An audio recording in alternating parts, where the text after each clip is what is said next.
Yo, Gilles de G, confieso que todo lo que se me acusa es verdad. Es cierto que he cometido las más repugnantes ofensas contra seres inocentes, y que en el curso de muchos años he raptado o hecho raptar a un gran número de ellos. Y aún más vergonzosamente tengo que confesar que no recuerdo el número exacto. Y que los he matado con mi propia mano o he hecho que otros los mataran. Y he cometido con ellos muchos crímenes y pecados.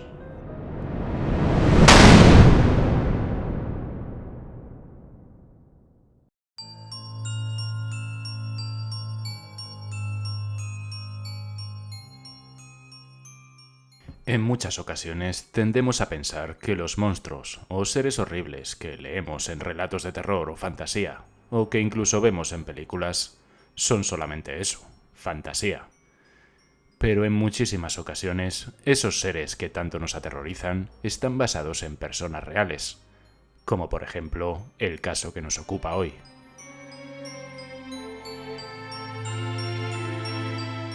Gilles de Retz pasó de ser un auténtico héroe que cabalgaba junto a la legendaria Juana de Arco en la Guerra de los 100 años a ser uno de los asesinos más crueles que se recuerdan.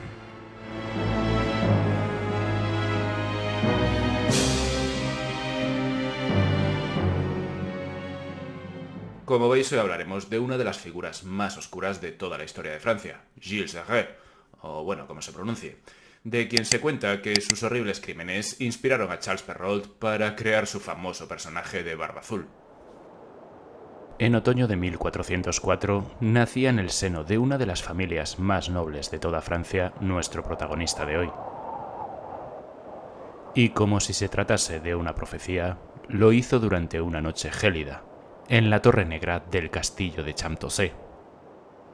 Su educación y la de su hermano pequeño fueron de primera calidad, aunque siempre alejado de sus progenitores, ya que su padre se encontraba en campañas militares y su madre no mostraba demasiado interés en ellos. Pero su padre no murió en ninguna guerra, sino que mientras cazaba una cornada de un jabalí le hizo una herida más que considerable.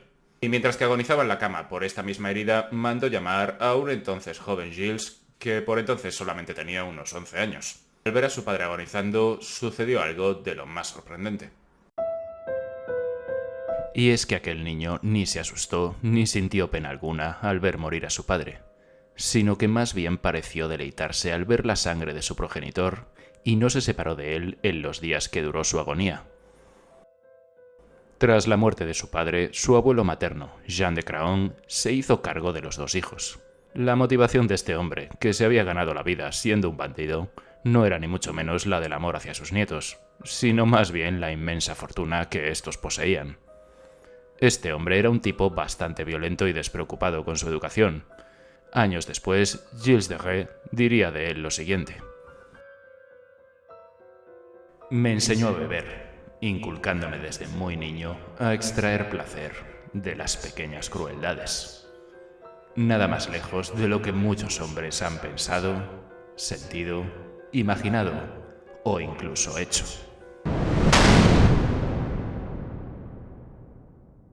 Pese a esto, su abuelo se centró más en la educación de su hermano pequeño, y él se refugió en la biblioteca de su castillo, donde empezó a conocer a los clásicos. Entre ellos, uno de sus libros favoritos era La vida de los 12 Césares de Suetonio. ¿Y adivináis quiénes fueron sus emperadores favoritos? En efecto, Tiberio, Calígula y Nerón. Ya entrando en su adolescencia, enseguida mostró un gran manejo de la espada y una gran agilidad, pero también un carácter muy egocéntrico, incluso para alguien de tan elevada clase como él. Su primera víctima sería un muchacho llamado Antoine, que era hijo de uno de sus sirvientes, a quien Gilles retó a un duelo aparentemente amistoso. Pero un golpe de espada directo al cuello del sirviente hizo que empezase a brotar sangre del cuello del chico.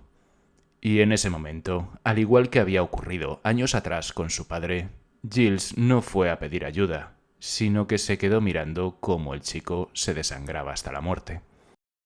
Esto se solucionaría con una escasa indemnización para los padres del chico.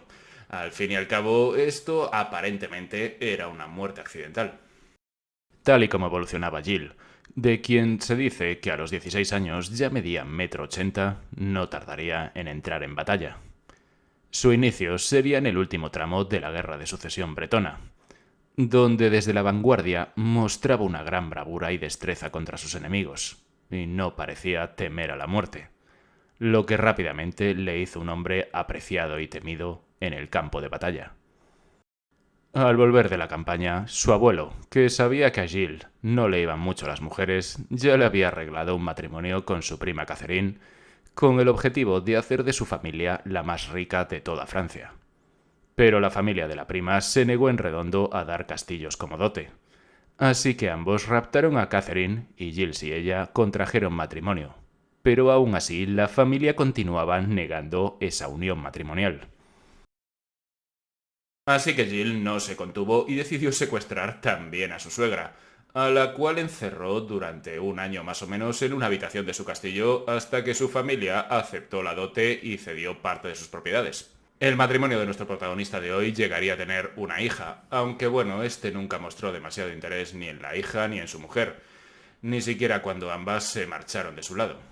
Hacia 1429 fue reclutado por el que entonces era el delfín de Francia, el futuro rey Carlos VII, que por entonces lo estaba pasando bastante mal en la Guerra de los 100 años contra ingleses y borgoñones. Fue entonces cuando conoció a la persona que más admiró en su vida, la legendaria Juana de Arco. De hecho, la primera vez que la vio, sus impresiones fueron las siguientes. Cuando la vi por primera vez, parecía una llama blanca. Fue en Chinon, al atardecer del 23 de febrero de 1429. Desde el principio fui su amigo, su campeón. En el momento que entró en aquella sala, un estigma maligno se escapó de mi alma y ante el escepticismo del delfín y de la corte, yo persistí en creer en su misión divina. Ambos, al frente de un pequeño ejército, liberaron Orleans y salieron victoriosos de las batallas de Jargeau y Patay. Durante este tiempo, la violencia en el campo de batalla de Gilles de Rais le hicieron incrementar aún más su fama, llegando a salvar la vida de Juana durante el asedio de París. Después de la coronación del rey, y con tan solo 25 años, fue nombrado mariscal. Pero como sabéis, en mayo de 1431, Juana de Arco fue sentenciada a morir en la hoguera sin que el monarca francés hiciera gran cosa por impedirlo. Pero nuestro protagonista de hoy sí que intentó evitarlo reclutando un ejército de mercenarios. Pero bueno, como sabemos, sus intentos fueron en balde, y lo único que pudo hacer fue llorar sobre sus cenizas. Tras alguna batalla victoriosa más, su protector cayó en desgracia y le fue retirada la condición de mariscal. Por lo que solo, sin su familia, pero junto a su inmensa fortuna, decidió retirarse a su castillo, donde comenzaría una de sus etapas más oscuras.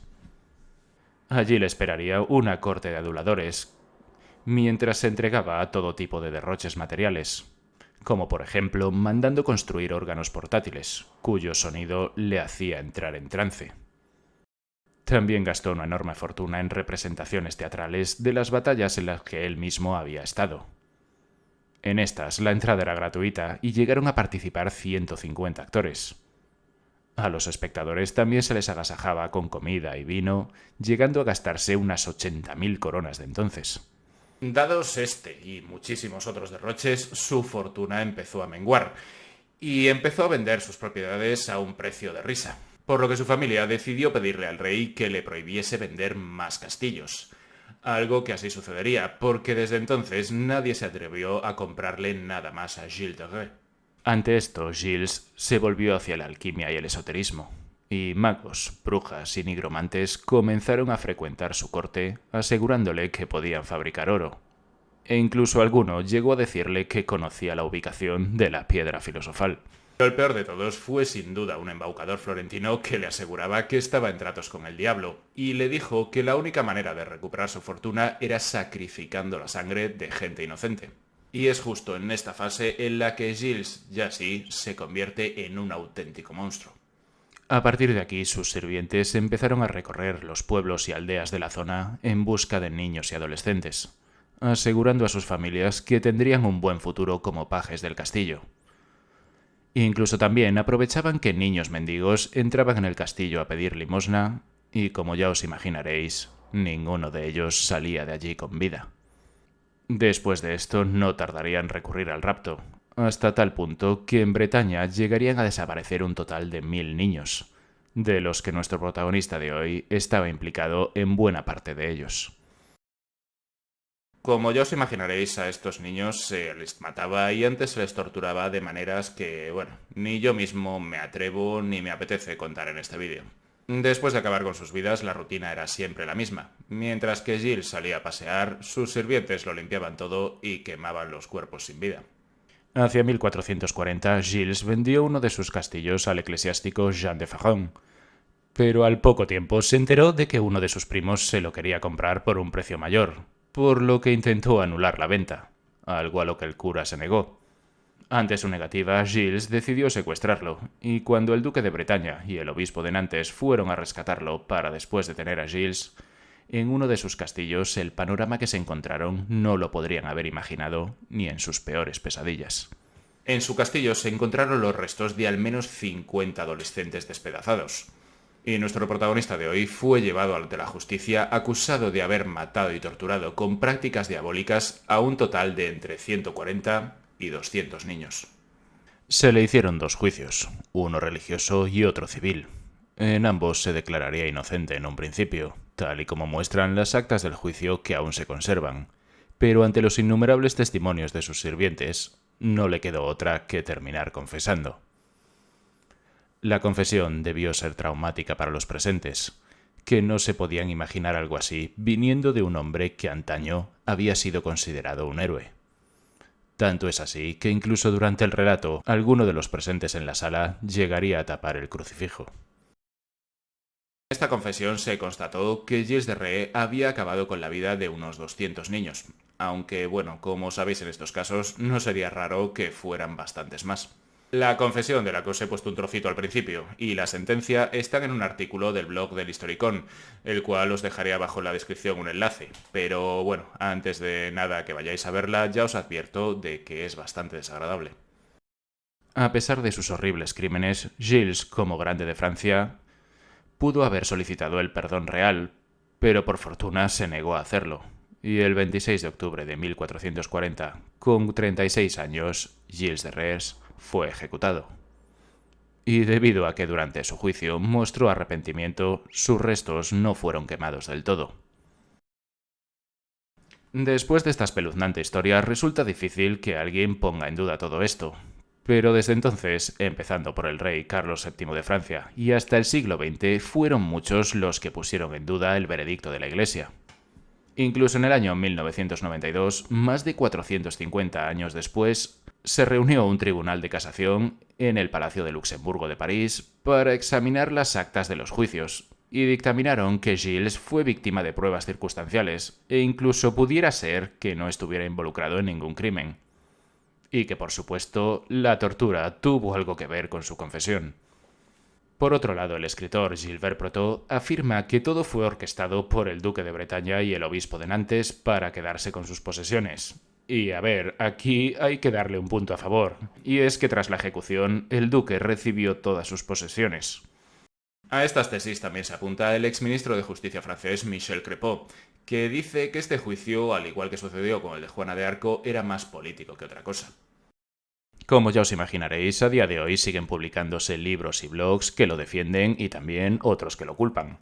Y su historia, como suele suceder en estos casos, sigue atrayendo a decenas de miles de turistas a esa esquina de Francia en la que el noble francés vivió y murió. Y hasta aquí mi vídeo de hoy. Si os ha gustado, ya sabéis, podéis suscribiros, dejarme un like que me ayuda mucho, un comentario que me ayuda más todavía, o bueno, podéis compartir el vídeo en vuestras redes sociales. Y bueno, si no os ha gustado, como suelo decir en alguna ocasión, recomendárselo a alguien que os caiga mal para que se fastidie y se lo trague. Un saludo y hasta el próximo vídeo.